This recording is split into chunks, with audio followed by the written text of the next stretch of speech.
नमस्कार दोस्तों, स्वागत है आपका इस YouTube channel Sarvan GS classes में।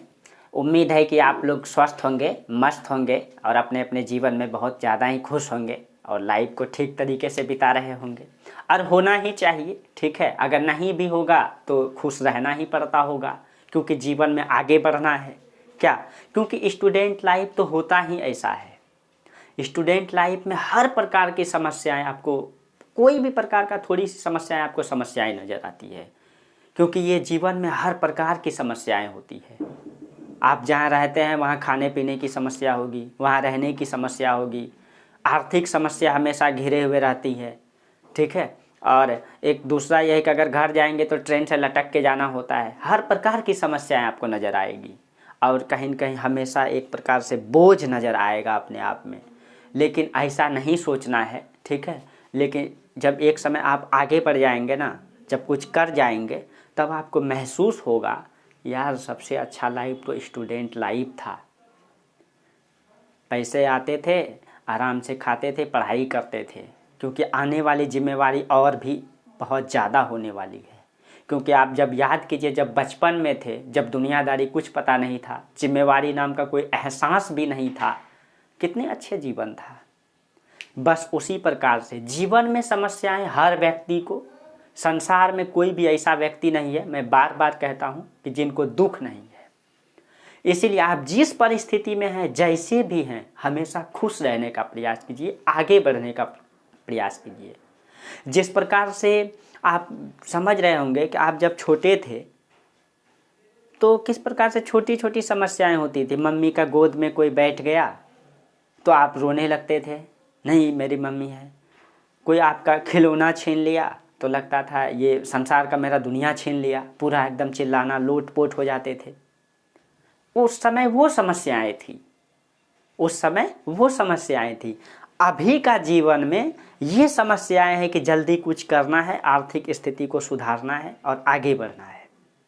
लेकिन जब आप आगे बढ़ जाएंगे ना, तो फिर और दूसरी समस्याएं आ जाएंगी। तब आपको लगेगा यार स्टूडेंट लाइफ में जो समस्या था ना, वो अच्छा था। जिस प्रकार से आप अभी सोचते हैं ना कि बच्चा में जो खिलौना वाला समस्या था ना, वो ठीक था। बस जीवन में हमेशा आपको समस्याएं घेरे हुए रखेगी, कभी भी ये छोड़ने वाले नहीं है। क्योंकि गौतम बुद्ध ने क्या कहा है, संसार में सर्वत्र दुख ही दुख है, यानी संसार दुखमय है, हर जगह दुख है। और दुख का कारण भी है, दुख का विरोध भी किया जा सकता है, दुख विरोध के मार्ग भी हैं। ये गौतम बुद्ध ने आज नहीं, 2500 साल पहले बता चुके थे कि संसार दुखमय है। इसीलिए ज़्यादा कुछ भी नहीं सोचना है। आप जो भी हैं, जैसे भी हैं, ऊपर वाले ने आपको बेहतर इंसान बना के भेजा है, कुछ करने के लिए एक जिम्मेवारी देके इंसान के रूप में भेजा है। आप सोचिए कि आपको अगर इंसान के रूप में इस धरती पे भेजा है, इस धरती पे करोड़ों जीव हैं, कोई चींटी है, कोई कीड़ा है, कुछ है, जिनका जीवन का कोई निश्चिंत नहीं है। इंसान का भी नहीं है, लेकिन चींटी का तो और भी नहीं है। आप रूम में चलते होंगे, कई सारा चींटी आपके पैर के तले आकर के उनकी जीवन समाप्त हो जाती होगी। तो आपकी इतनी आसानी से तो आपकी नहीं होती है। तो आप समझिए इस बात को कि आपको कितना बेहतर, मतलब एक प्रकार से जीव बना के इस प्रकृति ने भेजा है, इस प्रकृति को संभालने के लिए। इसीलिए इस जीवन का बेहतर उपयोग करना है। इस जीवन में हमेशा आगे बढ़ने का मूल मंत्र खोजते रहना है, दुख नहीं लेना है, समस्याएं नहीं झेलनी है, क्योंकि समस्याएं कभी पीछे छोड़ने वाले नहीं है। इसीलिए छोटे छोटे समस्याओं को दरकिनार करते हुए अपने जीवन में खुश रहिए, आगे बढ़ते रहिए, ठीक है। चलिए, और हम लोग भी सिलेबस को आगे बढ़ाते हैं इसी क्रम में। तो हम लोग पिछले क्लास में पढ़ रहे थे पृथ्वी की आंतरिक संरचना, ठीक है। और आज हम लोग पढ़ेंगे प्लेट टेक्टोनिक थ्योरी। देखिए, ये सब टॉपिक जब आप पढ़ लेंगे ना, तब जब आपको हम इंडियन ज्योग्राफी पढ़ाएंगे, तब आपको लगेगा कि अरे ये तो पढ़ाई ऐसे होनी चाहिए। क्योंकि मेरा काम है आपका आँख खोलना, ठीक है। समुंदर में जाके छोड़ देना नहीं, समुंदर के बारे में बताना कि समुंदर होता क्या है। अगर आपको समुंदर में छोड़ देंगे ना, तो आप खोज नहीं पाएंगे कि क्या है। लेकिन समुंदर को ऊपर से ही दिखा देंगे ना, तो आप पूरे चीज़ों को खोज के निकाल लेंगे। बस मेरा काम है आपको खोजी बनाना, ठीक है। चलिए, तो हम लोग पढ़ेंगे प्लेट टेक्टोनिक थ्योरी। तो पहले बता दें कि प्लेट टेक्टोनिक थ्योरी होता क्या है। पिछले क्लास में हम आप लोगों को बताए थे पृथ्वी की आंतरिक संरचना। उसमें हम बताए थे कि ये जो हमारा पृथ्वी है, ठीक है, इसको 3 भागों में बांटे, क्रस्ट, मेंटल और कोर। ये जो ऊपरी हिस्सा है इसको हम लोग भूपर्पटी कहते हैं, ठीक है। ये भूपर्पटी की मोटाई हम बताए थे आप लोगों को 100 किलोमीटर है, ठीक है। 33 किलोमीटर ऊपरी परत है, अब पूरा 100 किलोमीटर है, और उसके नीचे कहीं कहीं 200 किलोमीटर है। हम यही ना बताए थे आप लोगों को। देखिए, तो ये वाला हिस्सा हो गया आपका, ये पूरे के पूरे क्रस्ट, ये वाला क्रस्ट, ठीक। और इसके नीचे वाला ये हिस्सा हो गया मेंटल, ठीक है। और सबसे नीचे वाला हिस्सा हो गया कोर। हम आप लोगों को ये भी बताए थे ये जो क्रस्ट है इसकी मोटाई कितना है, अगर यहाँ से ये पूरा लेंगे तो ये पूरा का पूरा जो मोटाई है ये 100 से लेके, मतलब इसको 3 भागों में हम बांट दिए थे, 33, 100 और 200 ऐसे बांट दिए थे, ठीक है। इसका कारण है, इसका कारण क्या है अभी आगे समझेंगे। और हम ये बताए थे कि ये जो मेंटल वाला हिस्सा है, ठीक है, ये जो मेंटल वाला हिस्सा है ये पूरा का पूरा कौन अवस्था में है, ये प्लाज्मा अवस्था में है, ये अर्ध तरल अवस्था में है, ये शैम्पू जैसा बना हुआ है, आग ये पिघला हुआ है, ठीक है। ये तो ये अवस्था ठोस है, ये पिघला हुआ है, ये अवस्था ठोस है। हम यही बताए थे। बाकी जो डिबेट है उसमें हम अभी नहीं जाएंगे, ठीक है। तो हमको क्या समझना है, प्लेट विवर्तनिकी, जिसको प्लेट टेक्टोनिक भी कहते हैं अंग्रेजी में। देखिए, अब आपको ये समझना है, इसको हम एक प्रकार से फिर हम तरबूज की तरह काट के निकालेंगे और इसी से आपको समझा देंगे। देखिए, सबसे पहले थोड़ा सा इसके बारे में जान ले। जो प्लेट शब्द है, इस प्लेट शब्द का सर्वप्रथम उपयोग जो किया था इसका ये थे जे टूजो विल्सन, ये 1955 में किया था, ठीक है। ये जे टूजो विल्सन। उसके बाद सबसे पहले WJ मॉर्गन ने पहली बार इसने प्लेट विवर्तनिक सिद्धांत के रूप में प्रस्तुत किया। यानी प्लेट विवर्तन के सिद्धांत के रूप में पहली बार किसने दिया, तो WJ मॉर्गन ने दिया। और इन्होंने क्या किया, पूरे पृथ्वी को 20 प्लेटों में बांटा। अब ये प्लेट क्या है अभी समझेंगे। इसने कितने प्लेटों में बांटा, 20 प्लेटों में। और इसने बताया कि कब ये बताया, 1968 में, ठीक है। WJ मॉर्गन ने। उसके बाद ली पीचेन ने सरल रूप में इस टेक्टोनिक थ्योरी को सरल रूप में प्रस्तुत किया। किसने, ली पीचेन ने, ठीक है। और इसने बताया कि पूरे पृथ्वी पे 6 बड़ी प्लेट के बारे में बताया, ठीक है। इसने 20 प्लेट के बारे में इसने बताया कि 6 बड़ी प्लेट हैं, ठीक है। उसके बाद AN स्ट्राहलर और AH स्ट्राहलर, इसने विश्व का मानचित्र तैयार किया। जो आप विश्व का मानचित्र देखते हैं, ये जो ग्लोब देखते हैं, इसी प्रकार से एक विश्व का मानचित्र इसने तैयार किया। और उसके बाद इसने इस पूरे विश्व के मानचित्र को 12 प्लेटों में बांटा। तो ये प्लेट क्या है, बार बार प्लेट शब्द आ रहा है, इसी को समझना है, ठीक है। तो इसने कितने प्लेट को दिखाया, इसमें 12 प्लेटों को इसने दिखाया। अब देखिए, जो नासा के वैज्ञानिक हैं, नासा ने बताया कि पूरे पृथ्वी पर 100 प्लेट है, 100 प्लेट हैं। अब हमको समझना है कि ये प्लेट होता क्या है। देखिए, ये जो हमारा पृथ्वी है, अब एक प्रकार से समझिएगा, इसको अगर हम थोड़ा सा काट के निकाल लेते हैं, ठीक है। ये देखिए, मान लीजिए ये हमारा पृथ्वी का भाग है, ठीक, ये, और ये ऊपरी वाला भाग जो है ये पूरा का पूरा क्रस्ट, इसको हम ले लेते हैं क्रस्ट, ठीक, इसको समझिएगा।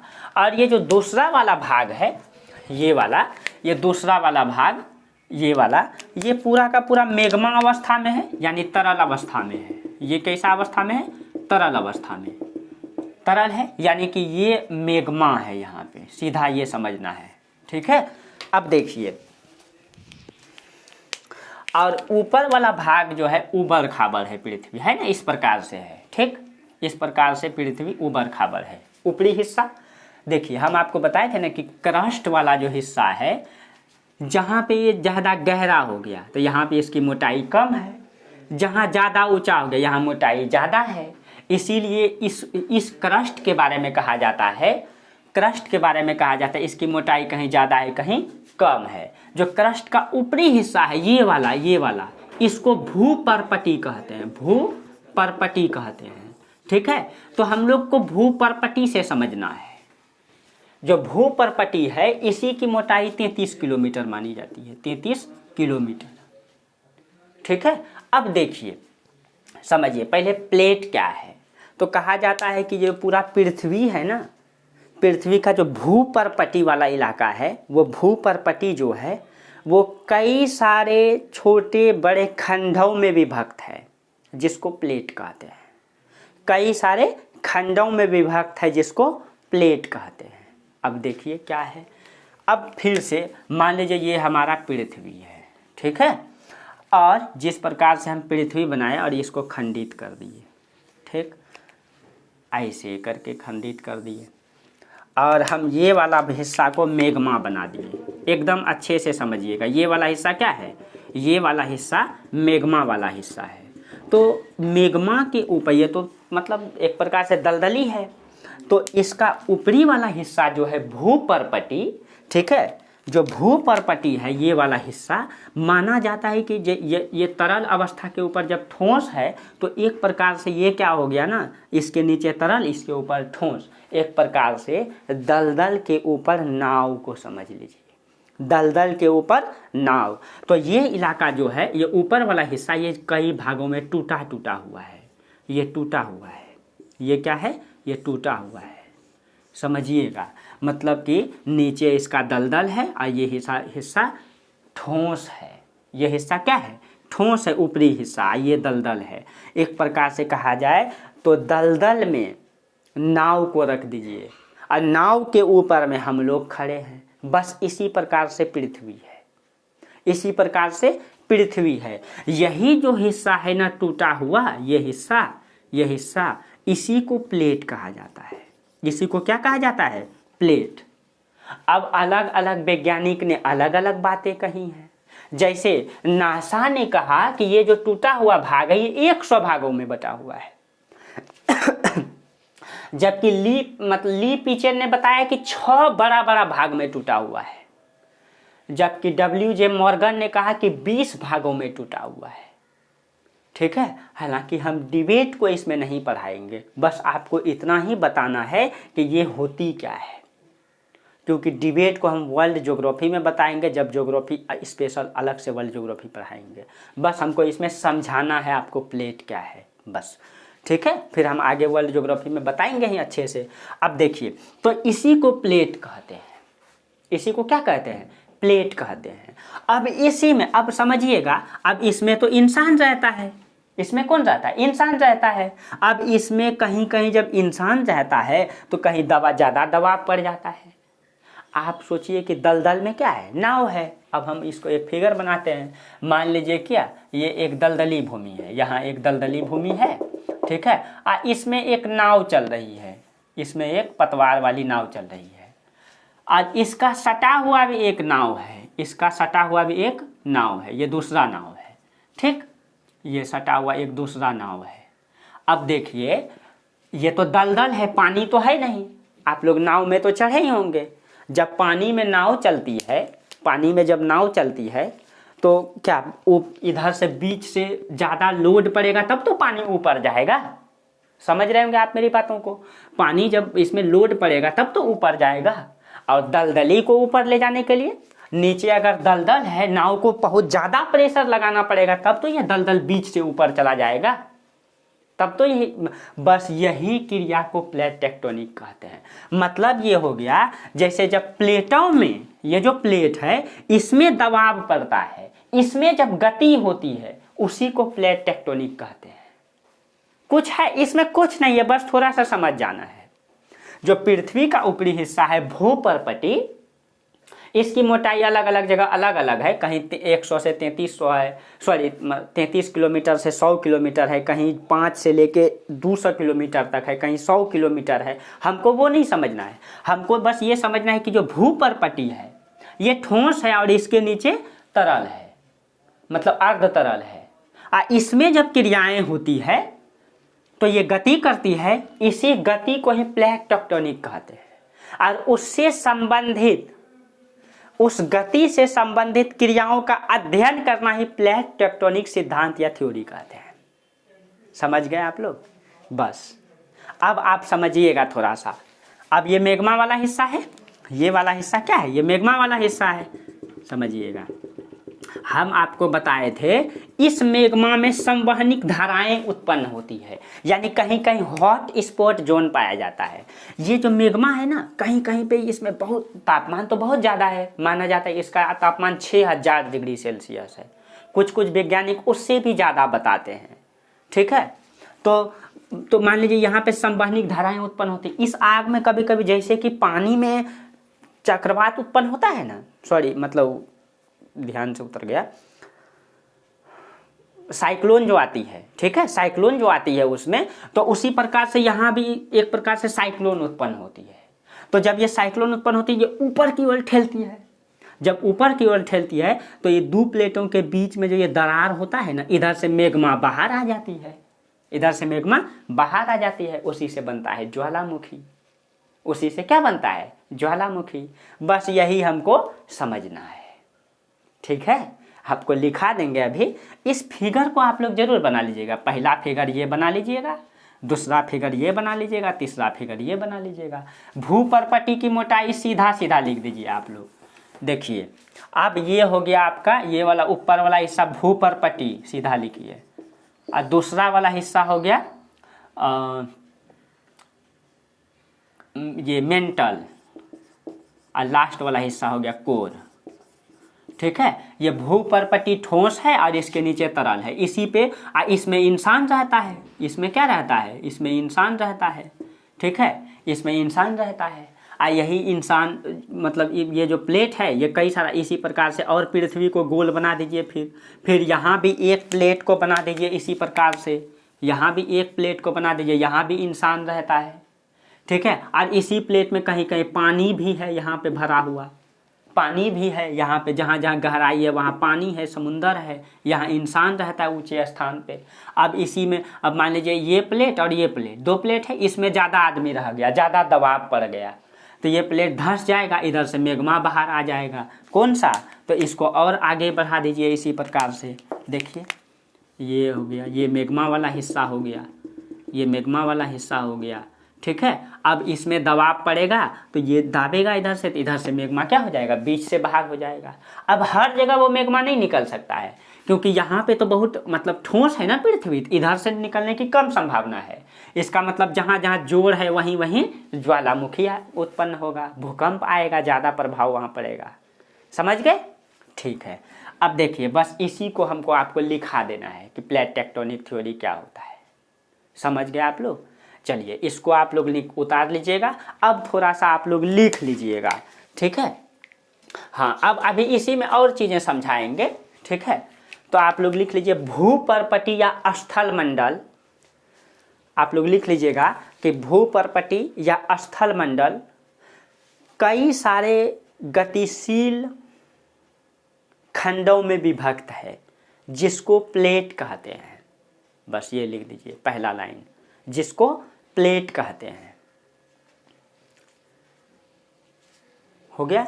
दूसरा पॉइंट लिख दीजिएगा। दूसरा पॉइंट लिखिएगा, इस प्लेटों में होने वाली गति से संबंधित क्रियाओं का अध्ययन करना। इस प्लेटों में गति से संबंधित होने वाली क्रियाओं का अध्ययन करना ही प्लेट विवर्तनिकी या प्लेट टेक्टोनिक कहते हैं, ठीक है। प्लेट टेक्टोनिक कहते हैं। इतना आप लोग समझ गए प्लेट टेक्टोनिक किसे कहते हैं, ठीक है। अब देखिए, हाँ अब जो दो प्लेटों के बीच जो सीमा है, जो दो प्लेटों के बीच को जो सीमा रेखा है उसको प्लेट सीमा कहते हैं। ये भी लिख लीजिएगा, दो प्लेटों के बीच की जो सीमा होती है उसको प्लेट सीमा कहते हैं। आप लोग समझ ही गए होंगे प्लेट सीमा इसको कहते हैं, ठीक। हाँ अब प्लेट मतलब कि सीमावर्ती क्षेत्र, तो सीमावर्ती क्षेत्र क्या हो जाएगा, ये वाला क्षेत्र हो जाएगा सीमावर्ती क्षेत्र। भूकंप और ज्वालामुखी या अन्य क्रियाएं कहाँ उत्पन्न होगी, ये सीमावर्ती क्षेत्र में होगी। समझ गए आप लोग, ठीक है। बस यही समझना था हमको, बस समझाने में ज़्यादा ये रुचि रखना है, ठीक है। अब देखिए, अब बोलेंगे प्लेट कितने प्रकार का होता है। चलिए अब आगे समझते हैं प्लेट कितने प्रकार का होता है, ठीक है। इतना आप लोग उतार लीजिएगा।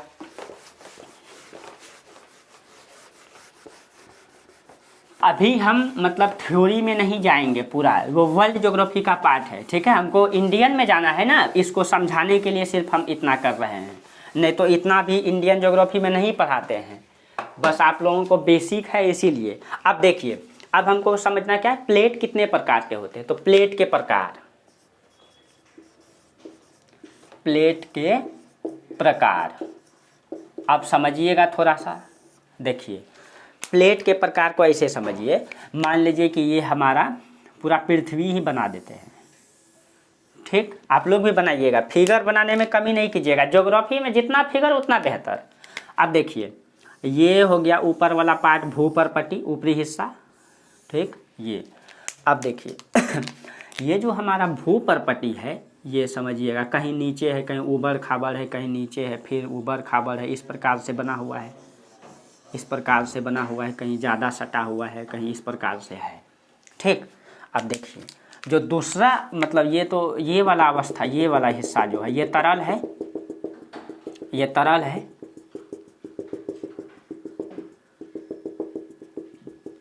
ये तरल है, ठीक। अब देखिए ये जो ऊपरी हिस्सा है, ये जो ऊपरी हिस्सा है, हमको समझना प्लेटों के प्रकार।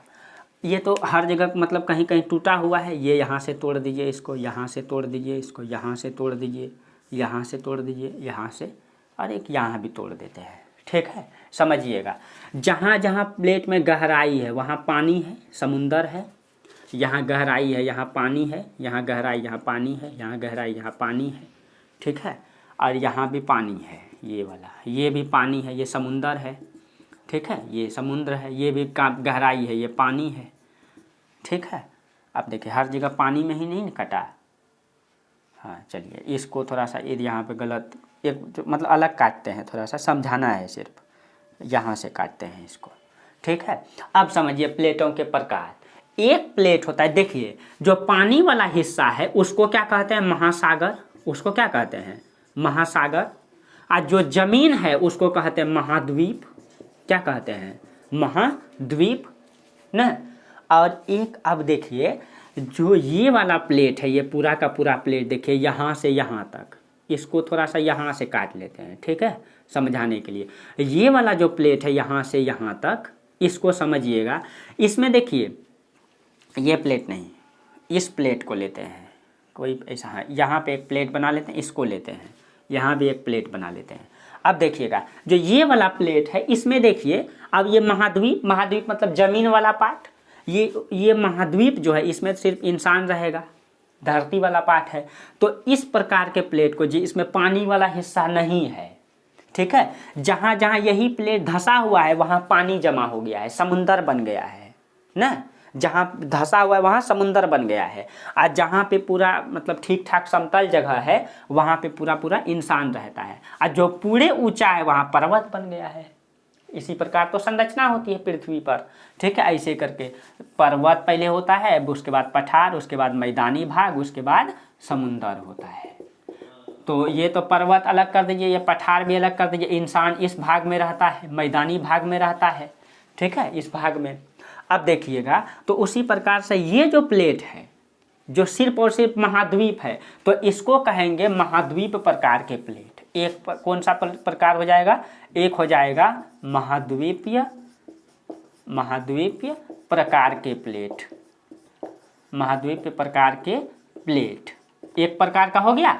दूसरा प्लेट ये देखिएगा जिसमें सिर्फ और सिर्फ महासागर आएगा। जैसे एगो प्लेट यहाँ बना लिए हम, देखिए ये प्लेट धंसा हुआ है, यहाँ पे देखिए इसकी मोटाई भी कम है ना, ये मोटाई है यहाँ से यहाँ तक कम है, यानी जहाँ महासागर है वहाँ पे उसकी मोटाई कम है ना, ये भी चीज़ समझ के रहना है। तो ये वाला प्लेट कौन सा हो गया, महासागर प्रकार का प्लेट जिसमें पानी है। तो दूसरा हो गया कौन सा, महासागरीय प्रकार का प्लेट, महासागरीय प्रकार का प्लेट, प्रकार का प्लेट दूसरा प्लेट हो गया। तीसरा देखिएगा एक प्लेट ऐसा भी है, जैसे यहाँ पे बना लेते हैं इसको, ठीक है, ये और यहाँ पे समुंदर बना दिए। अब देखिए इस प्लेट में देखिए यहाँ पे महाद्वीप है, यहाँ महासागर है, यहाँ पे महाद्वीप, यहाँ पे महासागर है ना। तो ये तीसरा प्रकार का प्लेट इधर लिख देते हैं महाद्वीपीय महाद्वीपीय सह महासागरीय प्लेट, महासागरीय प्लेट। ठीक है, इसमें कुछ चीज़ें रटने वाला है ही नहीं, बस कॉन्सेप्ट है जो अच्छे से समझ जाना है।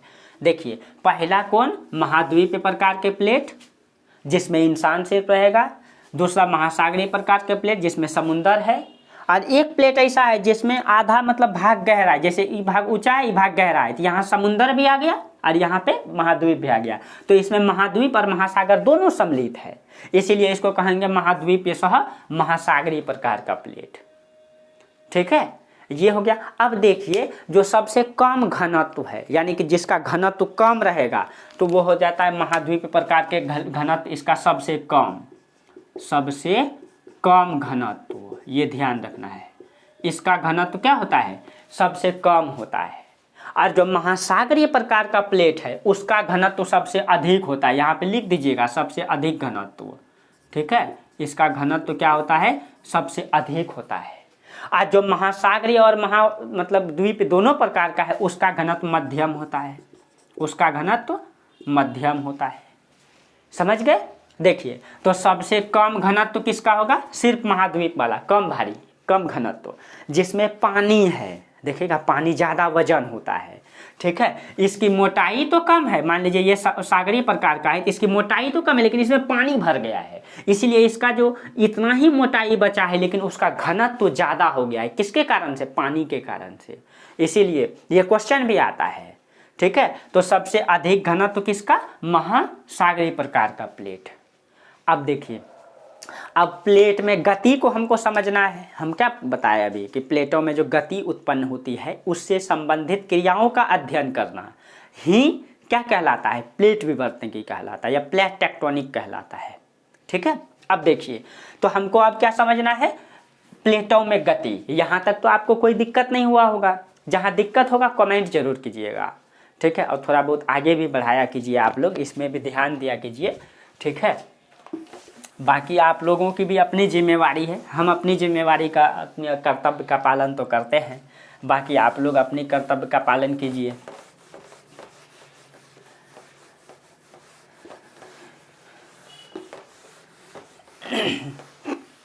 देखिए, अब हम बता रहे थे प्लेटों में गति। प्लेट तो आप लोग समझ गए अच्छा से, अब समझिए प्लेटों में गति। हेडलाइनिंग लिखिएगा, प्लेटों में गति। जैसे जैसे हम पढ़ा रहे हैं वैसे वैसे नोट्स बनेगा आपका। प्लेटों में गति।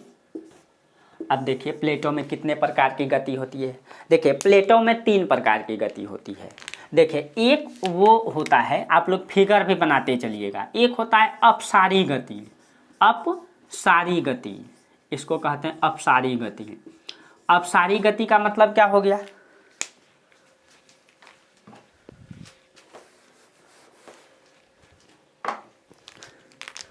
एक होता है अपसारी गति।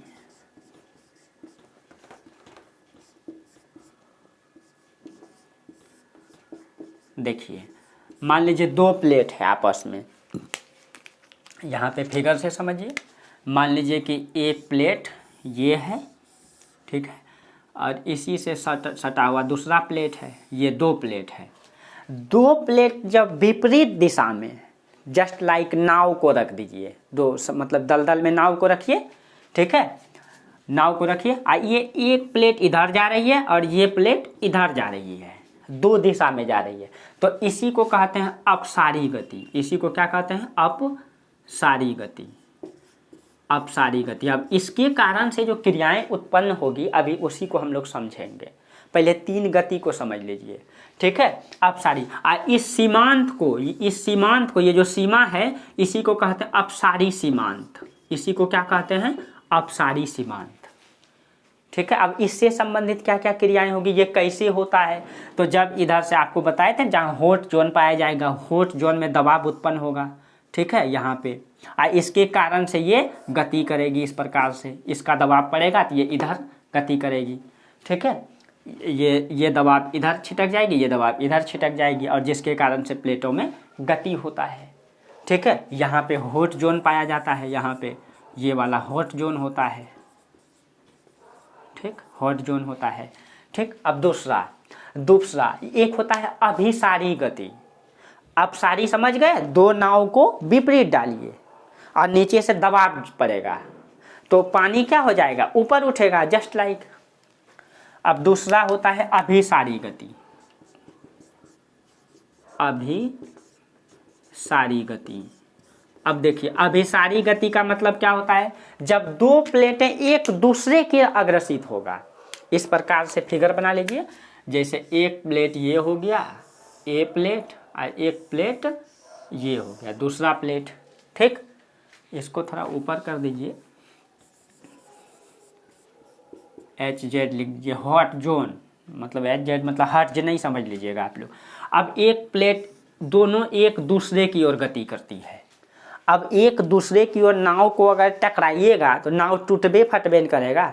बस मान लीजिए ऐसे करके प्लेट एक दूसरे की ओर गति करेगा तो ऐसे करके मुड़ जाता है, तब बनता है पर्वत, पहाड़ ना। बस इसी को समझना है। तो इसी को कहते हैं अभिसारी गति। इसी को क्या कहते हैं, अभिसारी गति। ये जो सीमांत है इसी को कहते हैं अभिसारी सीमांत। ये वाला सीमांत को क्या कहते हैं, अभिसारी सीमांत। अभिसारी सीमांत। और इसमें जो बल लगता है, इसमें इस प्रकार से बल लगता है, इस प्रकार से, ठीक है। इसमें इस प्रकार से क्रियाएं होती है। यहाँ पे जो क्रिया होती है, मतलब सॉरी और उल्टा कर दिए हम, इस प्रकार से होती है। इधर से नीचे जाएगी इसकी क्रियाएं, इधर से नीचे जाएगी इसका क्रियाएं, ठीक है। जो बल होता है इसी को अभिसारी सीमांत। अब जो तीसरा गति होती है उसको कहते हैं रूपांतरण गति या संरक्षी गति, उसको भी कहते हैं। तीसरा वाला को क्या कहते हैं, रूपांतरण गति, रूपांतरण या संरक्षी गति, संरक्षी गति। इसमें क्या होती है कि दो प्लेट समानांतर, समानांतर का मतलब ये हो गया, इधर दिखेगा नहीं शायद तो हम यहाँ बना देते हैं, तो इसको फिगर संख्या लिख लीजिएगा ना, ए बी, इधर सी वाला इधर बना देते हैं। मतलब समानांतर का मतलब ये मान लीजिए दो प्लेट है, ये दो प्लेट है इस तरीके से, और समानांतर गति कर रही है, ऐसे करके गति, देखिए ऐसे करके। इसमें कोई मतलब ये इसी को संरक्षी मतलब सीमांत कहते हैं। इसमें एक दो प्लेट एक दूसरे को प्रभावित नहीं करती है, ठीक है। जैसे इसमें प्रभावित हो जाएगा, इधर ये चल जाएगा तो मेग्मा बाहर आ जाएगा।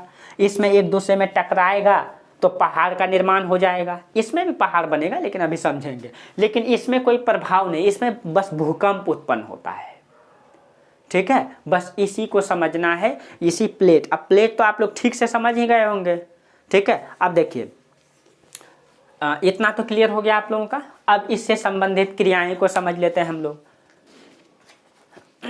अब देखिए सबसे पहले अपसारी गति को समझते हैं, ठीक है। सबसे पहले किसको समझेंगे, अपसारी गति को। तो अपसारी गति से संबंधित होने वाली क्रियाएं को भी हम लोग समझेंगे। ये पहले वाला अपसारी से देखिए, इसको हम लिखा भी देंगे। चलिए एक नंबर को हम लोग समझते हैं।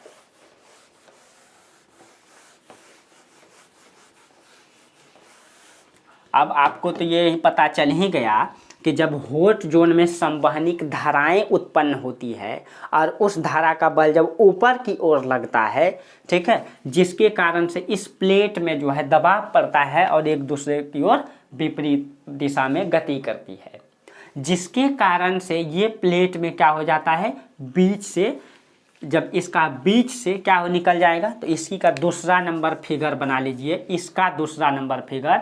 अब देखिए जब एक दूसरे की ओर गति करेगा यही प्लेट, तो यहाँ से इस दोनों प्लेट के बीच से क्या निकल जाएगा बाहर, यहाँ से मेग्मा बाहर निकलेगा, यहाँ से मेग्मा बाहर निकलेगा। और मेग्मा बाहर निकलेगा तो यहाँ से इसी को हम लोग कहते हैं, जब ये आग निकलता है तो इसको मेग्मा कहते हैं, मेग्मा। और जब ये फट के बाहर जब ये हो जाती है तो इसको क्या कहते हैं, ज्वालामुखी कहते हैं, ज्वालामुखी। उस आग को मेग्मा, और जब ये फट के बाहर होती है तब उसको क्या कहते हैं, ज्वालामुखी। अब इसी से देखिएगा कई प्रकार का ज्वालामुखी पर्वत का निर्माण हो जाएगा। इस प्रकार से आप लोग वीडियो में देखिएगा कभी ज्वालामुखी पर्वत। तो इसी से अब जब इसमें कौन सा गति कैसे काम करेगा, हॉट जोन में, बस ये आप लोग समझ ही गए, ठीक है, अब देखिए एक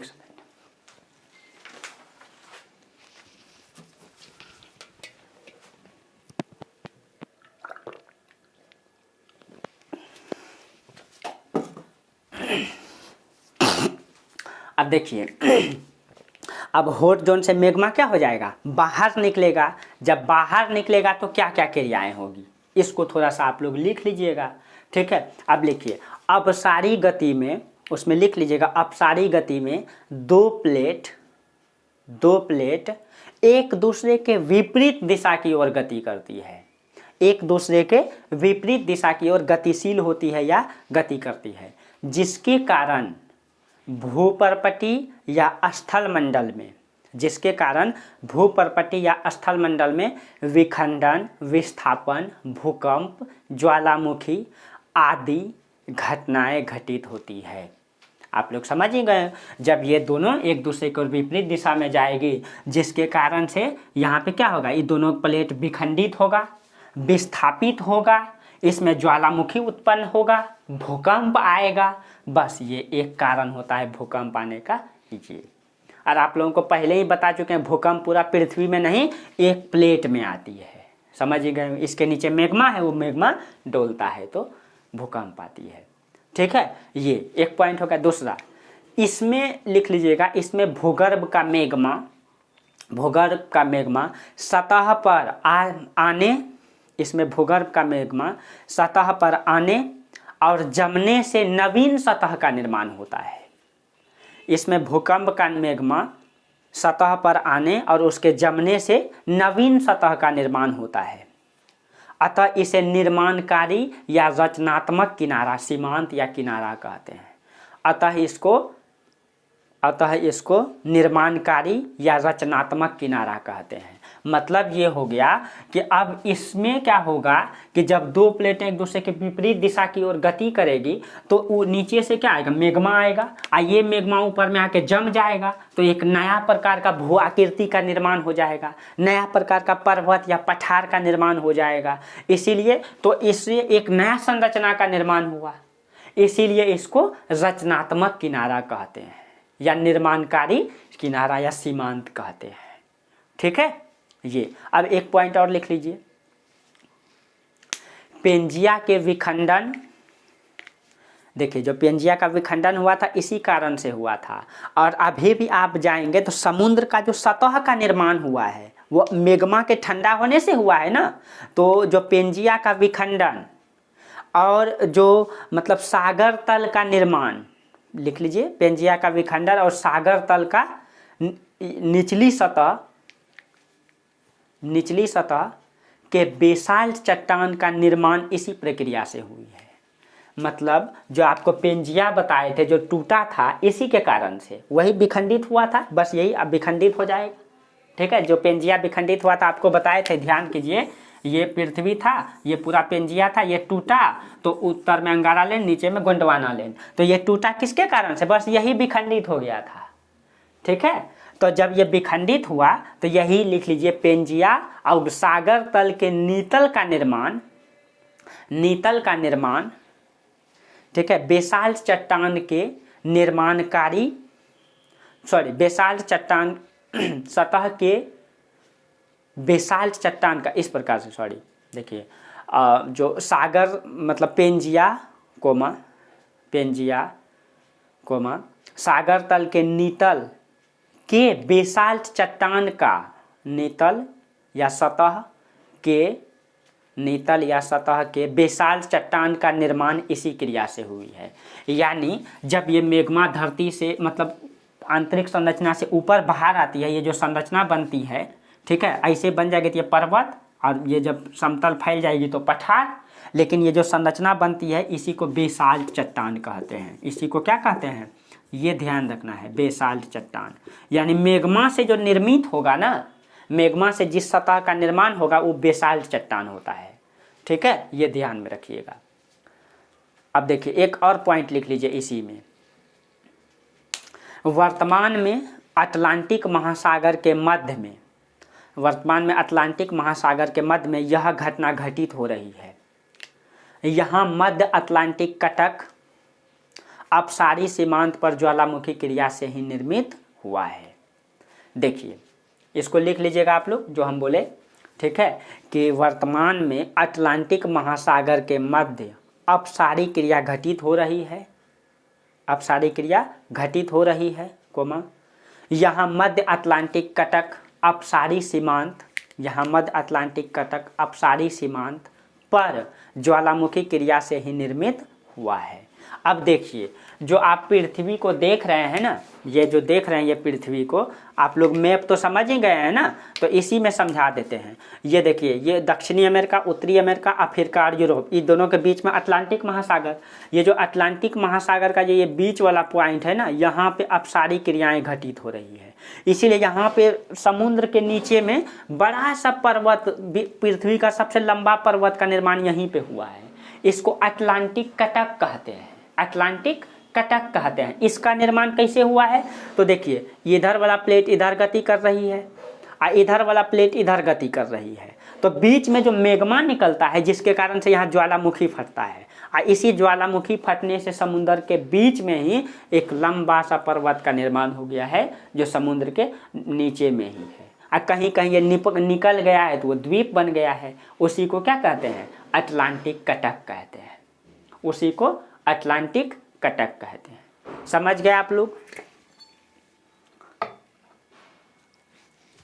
चलिए यहां तक क्लियर हो गया अटलांटिक कटक का निर्माण। अब दूसरा, अब एक अपसारी गति क्लियर, तीसरा सॉरी दूसरा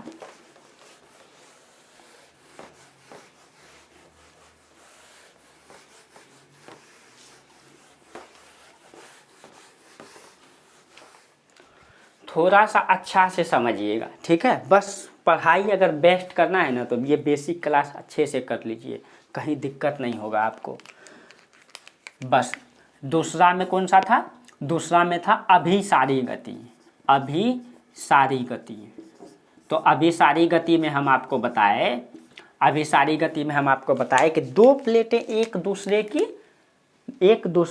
की ओर आकर्षित होती है, एक प्लेट ये और दूसरा प्लेट ये, इसमें एक दूसरे की ओर होती है। अब देखिए अब एक दूसरे की ओर गति करती है इसमें प्लेट। अब जब एक दूसरे की ओर गति करेगा तो हम आपको बोले थे एक प्लेट होता है भारी और एक प्लेट होता है हल्का, ठीक है। मान लीजिए कि एक प्लेट हल्का है, ठीक है। मान लीजिए ये वाला प्लेट, ये प्लेट ए है, ये प्लेट बी है, एक दो है। ये प्लेट मान लीजिए हल्का है, ठीक है, ये प्लेट भारी है, ठीक, या उल्टा करते हैं तब बनाने में सुविधा होगा। ये प्लेट भारी है, ये प्लेट हल्का है, ठीक है।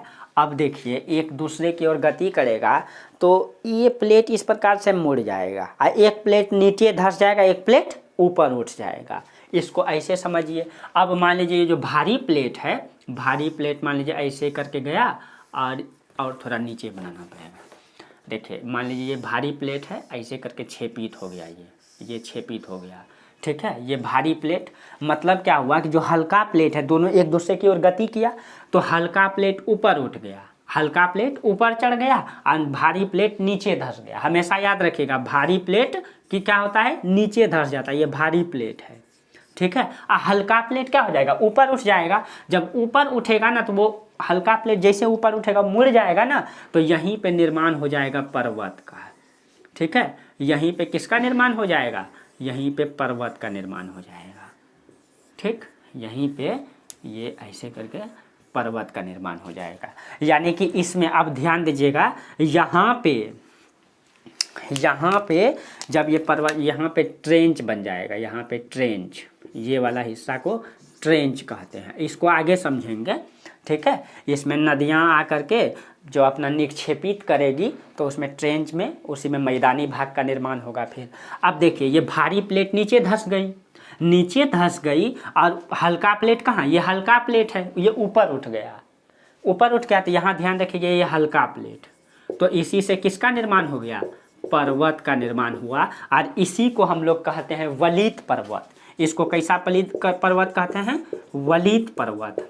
समझिए वलित पर्वत का मतलब, वलित मतलब मुड़ना, वलन मतलब होता है मुड़ जाना, ठीक है। जैसे मान लीजिए कि ये पेपर है, मान लीजिए ये पेपर है। अब हम दोनों तरफ से इसमें दबाव डालिए, ऐसे करके दबाव डालिए।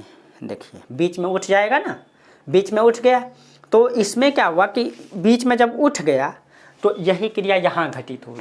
यानी कि इसका जो प्लेट है, ये प्लेट है, ये एक भारी प्लेट नीचे धंस गया और हल्का प्लेट ऊपर उठ गया। ये मुड़ गया, ऊपर उठ के मुड़ गया। मुड़ने से पर्वत का निर्माण हो गया। अब पर्वत और इसके बीच में ट्रेंच, जिस घाटी टाइप का बन गया, इसको ट्रेंच कहते हैं। अब देखिए हम आपको बोले थे कि प्लेट के नीचे जो है, अब आप यहाँ ध्यान कीजिए, नीचे वाला हिस्सा में तो मैग्मा है ना, यहाँ पे क्या बना हुआ है, मैग्मा है, यानी यहाँ नीचे में पिघला हुआ आग है। तो ये वाला प्लेट क्या होगा, भारी प्लेट जो नीचे धंस गया, ये पिघलने लगेगा ना, ये भारी प्लेट पिघलने लगेगा, टूटने लगेगा, ये वाला प्लेट पिघल के टूटने लगेगा। और जब यहाँ पिघल के टूटने लगेगा तो वहाँ का जो मैग्मा का जो अवशेष है वो बढ़ने लगेगा। वो क्या हो जाएगा, बढ़ने लगेगा, जिसके कारण से इस यहाँ पे एक ज्वालामुखी क्षेत्र उत्पन्न हो जाएगा, जिसके कारण से यहाँ ज्वालामुखी क्षेत्र उत्पन्न हो जाएगा, क्योंकि ये प्लेट क्या हो जाएगा, टूटने लगेगा। इसीलिए ये जब यहाँ पे मतलब ज्वालामुखी क्रियाएं घटित होने की क्रियाएं जब घटने लगेगी, ठीक है, तो इसी भाग को कहते हैं बेनी ऑफ जोन या बेनी ऑफ मेखला, बेनी ऑफ जोन कहते हैं इसको, या इसी को बेनी ऑफ मेखला भी कहते हैं। इसको क्या कहते हैं, बेनी ऑफ मेखला। ध्यान दीजिए, जब यही प्लेट में ये मैग्माएं, ये जो मैग्मा है ये पिघलेगा और पिघल के ऊपर दबाव डालेगा तो यही पर्वत में बीच बीच में ज्वालामुखी उत्पन्न होने लगेगा। यही बीच बीच में क्या निकलने लगेगा, ज्वालामुखी। आप देखे होंगे, देखिएगा, अभी आपको आगे हम पढ़ाएंगे। तो ये जो है ना, ये दक्षिणी अमेरिका के ऐसे करके एक पर्वत बना हुआ है जिसको एंडीज पर्वतमाला कहते हैं। इसका जगह जगह पे कई सारा पर्वत में ही कई सारा ज्वालामुखी निकलता है। उत्तरी अमेरिका में यहाँ रॉकीज पर्वत बना हुआ है, यहाँ पे इसका कई जगह पे ज्वालामुखी निकलता है। बस यही कारण से ज्वालामुखी निकलता है, ठीक है। यही कारण से देखिए भाई, आप लोग समझिएगा, ठीक है, बहुत मेहनत से मतलब ये सब चीज़ें निकाल के आप लोगों को बताते हैं और बेसिक से बता रहे हैं, ताकि एकदम आसान भाषा में समझा रहे हैं कि कोई दिक्कत ना हो, ठीक है। इसीलिए थोड़ा सा आप लोग भी मेहनत कीजिएगा, ठीक है। दुनिया को इससे देखिए, सिर्फ पढ़ाई नहीं, नॉलेज भी होगा आपको, आप जान भी सकेंगे दुनियादारी। जब आप इसी चीज़ों को घूमने जाएंगे ना तो आपको महसूस होगा, अरे ये चीज़ें हम पढ़े हैं, ऐसे ऐसे होता है, आप बताएंगे समाज को, ठीक है। आपके पास ऑप्शन है भाई कमाने खाने का। आप पढ़ लिख लेंगे ना ठीक से, अच्छा से जानकारी हो जाएगा ना। आजकल तो सोशल मीडिया है, ठीक है, कोई पत्रकार बन जाता है, कोई कुछ। आप एक कैमरा निकाल के बस पूरी दुनिया को बताने चलिएगा, देखिए ऐसे यहाँ पर्वत होता है, ऐसे यहाँ, आपको देखने वाला बहुत हो जाएगा, फॉलो करने वाला आप। क्योंकि वहाँ धरातल में जा के दिखाइएगा, ऐसे पर्वत होता है, ऐसे समझाइएगा, तो दुनिया देखेगा आपको। इसीलिए शिक्षा कभी भी बर्बाद नहीं होता है। चलिए अब देखिए, इसी को क्या कहते हैं, बेनी ऑफ जोन या बेनी ऑफ मेखला। ये जो पर्वत का निर्माण हुआ, इसी को कहते हैं वलीत पर्वत। जैसे हिमालय पर्वत, एंडीज पर्वत, रॉकीज पर्वत, एटलस पर्वत, ग्रेट डिवाइडिंग रेंज पर्वत, ये सब इसी का उदाहरण है, ठीक है। अल्पाइन पर्वत सब इसी का उदाहरण है। और उसमें ज्वालामुखी भी उत्पन्न होती है। बस अपवाद में एक हिमालय है जिसमें ज्वालामुखी नहीं निकलती है। क्यों नहीं निकलती है उसको भी समझा देते हैं, थोड़ा सा 1 मिनट लगेगा। देखिए, जैसे कि हम आपको बोले कि जितना वलीत पर्वत है वहाँ ये जो मैग्मा पिघलती है, वहाँ ज्वालामुखी भी पर्वत में निकलता है, लेकिन हिमालय में नहीं निकलता है। तो माना जाता है कि हिमालय में इसलिए नहीं निकलता है क्योंकि ये जो हिमालय का जो निचला वाला हिस्सा है ना, ये ज़्यादा मजबूत है और ये ज़्यादा गहरा है, जिसके कारण से यहाँ भूकंप तो आती है लेकिन मैग्मा उतना ऊपर नहीं उठ पाती है, जिसके कारण से यहाँ ज्वालामुखी नहीं फटता है, ठीक है। बाकी और कई सारा रिसर्च का कारण है, बस हम आपको इतना समझा दिए, ठीक है। तो आप दूसरा अभिसारी गति को भी लिख लीजिए आप, ठीक है, अभिसारी गति को भी लिख लीजिए। हाँ, ये जो क्रिया, ये जो मतलब ये नीचे गया, इसको छेपन कहते हैं, मतलब छेपित हो जाना, इसी को छेपन कहते हैं। ये सब ध्यान रखना है, इसी को क्या कहते हैं, छेपन। अब इसके बारे में थोड़ा सा लिख लीजिए। अभिसारी प्लेट में 2 प्लेटें एक दूसरे की ओर आकर्षित होती है, एक दूसरे की ओर आकर्षित होती है।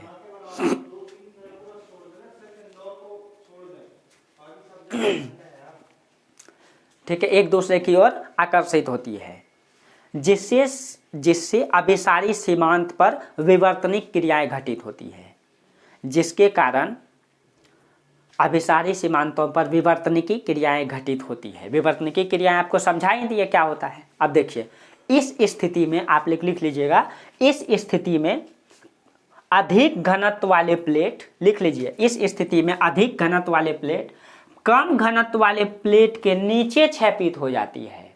लिख लीजिए, अधिक घनत्व वाले प्लेट कम घनत्व वाले प्लेट के नीचे क्षैपित हो जाती है, और कम घनत्व वाले प्लेट में वलन उत्पन्न हो जाती है। कम घनत्व वाले प्लेट में वलन उत्पन्न हो जाती है, जिसके कारण से वलित पर्वत का निर्माण होता है। लिख लीजिएगा, जिसके कारण से वलित पर्वत का निर्माण होता है।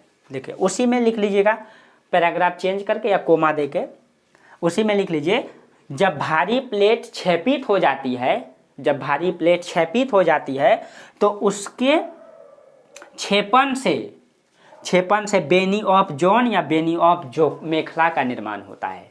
लिख लीजिएगा, बेनी ऑफ जोन या बेली ऑफ मेखला का निर्माण होता है। ठीक है, चलिए बस इतना ही लिखना है इस पे। बस ये कॉन्सेप्ट ध्यान में रहेगा तो आपको कुछ भी क्वेश्चन मिलेगा तो आप लिख दीजिएगा। बस मेरा काम है कॉन्सेप्ट को बताना, ठीक है, और आपका काम है इसको आगे बढ़ाना। ठीक है, चलिए हाँ, थोड़ा सा, हाँ, इसमें थोड़ा सा एक पॉइंट और लिख लीजिएगा, इसको विनाशात्मक किनारा भी कहते हैं। पहले भी लिखा चुके हैं, क्योंकि इसमें देखिए दोनों प्लेट का विनाश हो रहा है। दोनों प्लेट का क्या हो रहा है, इसको हम बोले थे मतलब रचनात्मक किनारा या रचनात्मक सीमांत कहे थे ना, इसको लिख दीजिएगा विनाशात्मक। इसमें नया चीजों का निर्माण हुआ था जो पहला वाला बताए थे, लेकिन इसमें विनाश हो रहा है, ये प्लेट भी और ये प्लेट भी, इसीलिए इसको विनाशात्मक किनारा या विनाशात्मक सीमांत कहते हैं। ठीक है, विनाशात्मक सीमांत कहते हैं। आप ये लिख लीजिएगा, इसी कारण से नवीन वलित पर्वत का निर्माण होता है। इसी कारण से नवीन वलित पर्वत का निर्माण होता है, जैसे हिमालय पर्वतमाला, एंडीज पर्वतमाला, रॉकीज पर्वतमाला, ग्रेट डिवाइडिंग रेंज, बस इत्यादि कर दीजिए, आदि कर दीजिए। ठीक है, बस ये हो गया दूसरा। अब चलिए तीसरा में, अब उस तीसरा वाला ज़्यादा कुछ है नहीं। ठीक है, बस इतना समझ गए ना आप लोग, काफ़ी है। अब आपको इंडियन ज्योग्राफी में कोई अगर मेरा क्लास आप शुरू से कीजिएगा और अच्छे से रिवीजन कीजिएगा। ठीक है, जैसे कि हम पढ़ा दिए, उसके बाद जाके आप लोग अपने से इसको रिवीजन कीजिए। जितना ज़्यादा रिवीजन कीजिएगा ना, उतना ज़्यादा आपको कॉन्सेप्ट में आएगा ना। सुने भी है ना आप लोग, करत करत अभ्यास न जरमती होत सुजान, रस रियावत जात है, सिर पर पड़त निशान।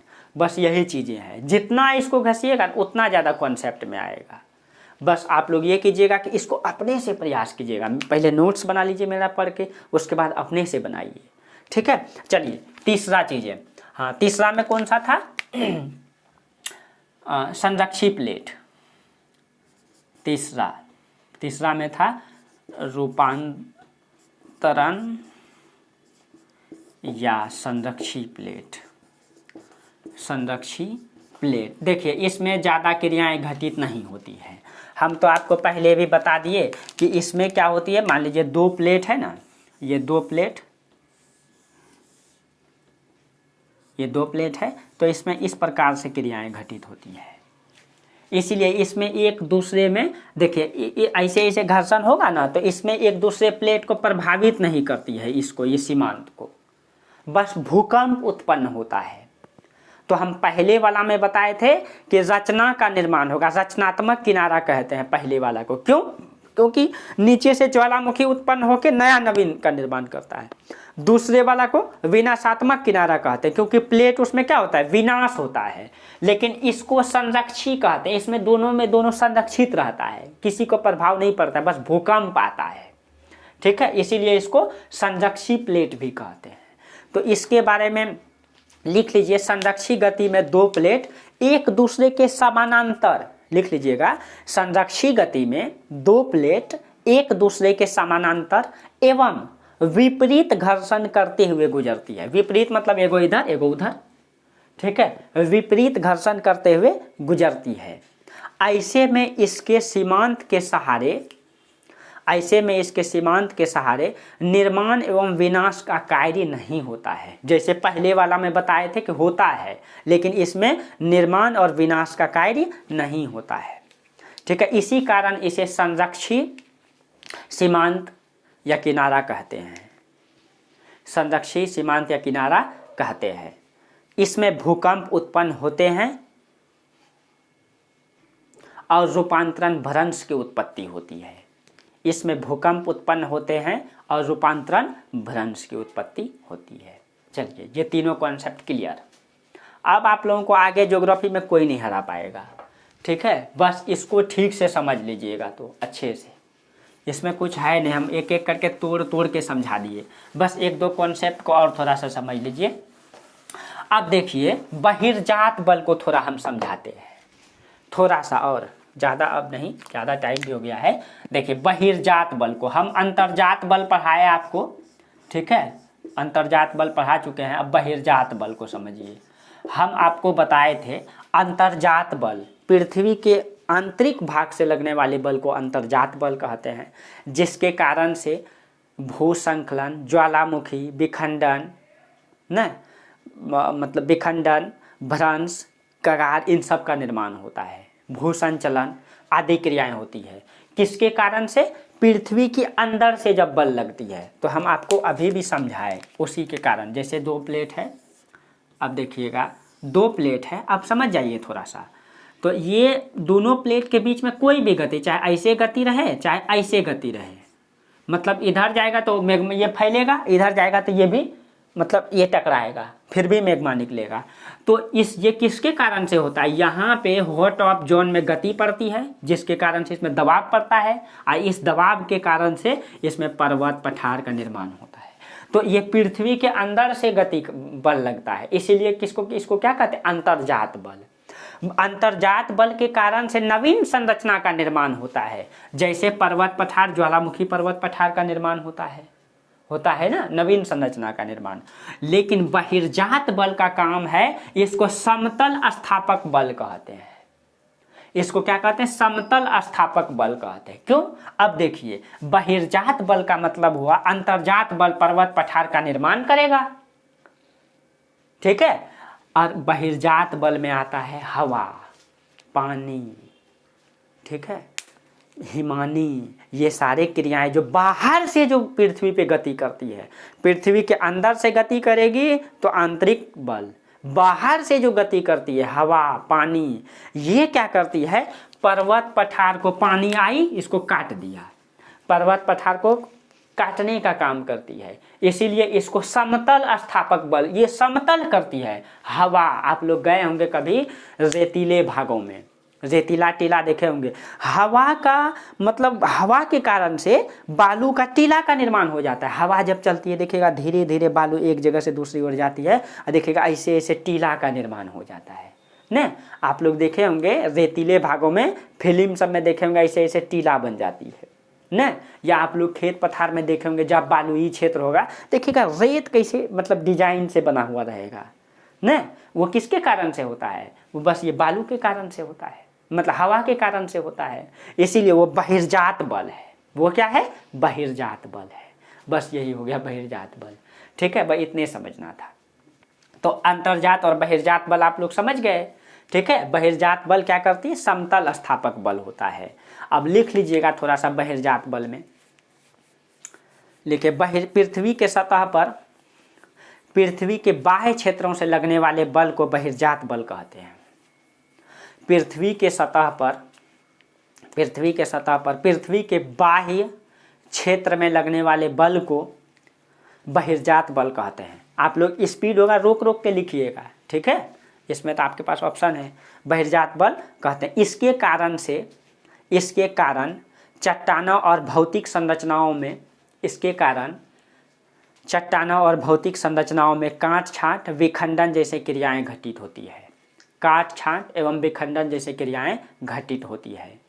इसीलिए इसे या अतः इसे समतल स्थापक बल कहते हैं। समतल स्थापक बल कहते हैं। और बहिर्जात बल की क्रिया को अनाच्छादन कहते हैं। थोड़ा इसको समझ लीजिएगा, ठीक है। हम बोले बहिर्जात बल की क्रिया को,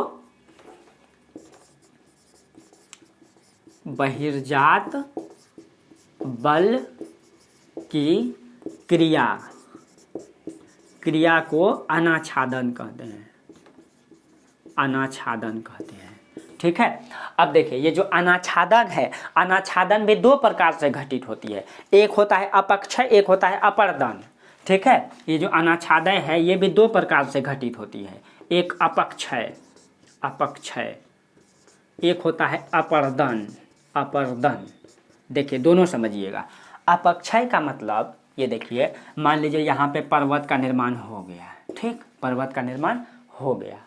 अब इसमें इस पर्वत में यहाँ पे बादल पानी बरसाया, क्या हो गया, पहले मतलब सॉरी पहले धूप बनाइए इसमें, पहले यहाँ पे सूर्य महाराज जो है इसमें पूरा एकदम इसको तपा दिए, पूरा तप गया। तपने के बाद पूरा तरीके से चट्टान तपा हुआ है, इधर बादल महाराज उसी तपे हुए ये मतलब आग में पानी डाल दिए, आग में पानी डाल दिया। आग में घी नहीं, आग में घी नहीं डालना है।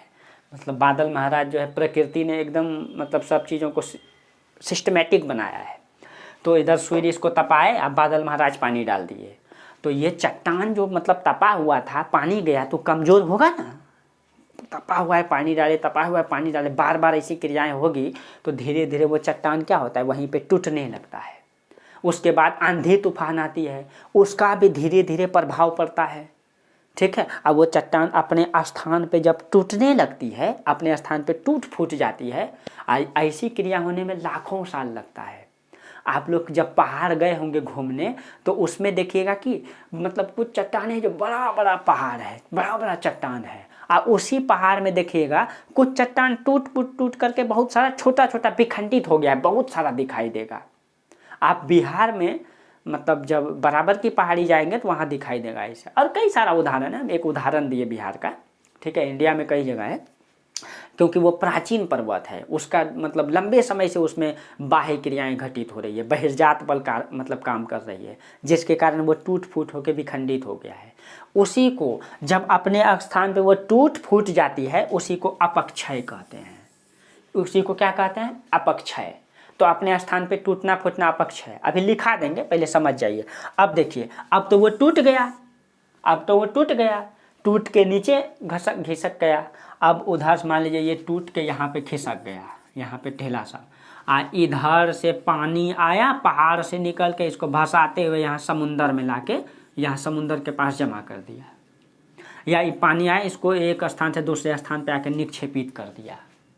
तो जब ये एक स्थान से दूसरे स्थान की ओर जाती है तो उसी को अपर्दन कहते हैं। उसी को क्या कहते हैं, अपर्दन कहते हैं। क्लियर। अपक्षय का मतलब अपने स्थान पे टूटना फूटना, और अपर्दन का मतलब क्या हो गया, एक स्थान से दूसरे स्थान में विस्थापित हो जाना। तो लिख लीजिए आप लोग, अपक्षय वह क्रिया है, अपक्षय वह क्रिया है जिसमें चट्टानों का विखंडन, टूट फूट और कमजोर पड़ने की क्रियाएं होती है। लेकिन विखंडित पदार्थ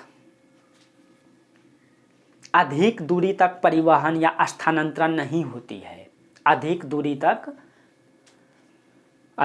तक परिवहन या स्थानांतरण नहीं होता है। इसके लिए मुख्यतः तापमान, वायुदाब, आर्द्रता जैसे जलवायविक कारक उत्तरदायी होते हैं। जैसे जलवायविक कारक उत्तरदायी होते हैं। आप लोग रोक रोक के लिख लीजिएगा, ठीक है, क्योंकि वीडियो बड़ा हो जाता है फिर, ठीक है। अब अपर्दन में लिख लीजिए, दूसरा पॉइंट लिखिए, अपर्दन देके हेडलाइन लिखिए। अब देखिए, अपर्दन ऐसी क्रिया होती है जिसमें चट्टानों में विखंडन के साथ साथ विखंडित पदार्थ अधिक दूरी तक परिवहन करती है, परिवहन या स्थानांतरण करती है। इसके लिए गतिशील कारक उत्तरदायी होते हैं, जैसे नदियाँ, पवन, हिमानी, समुद्री तरंगे आदि। समुद्री तरंगे आदि। ठीक है, चलिए ये आप लोग समझ गए। अब आप लोगों को इंडियन ज्योग्राफी समझने में तनिक भी समय नहीं लगेगा। ठीक है, थोड़ी भी समस्याएं नहीं होगी। ठीक है, अब देखिए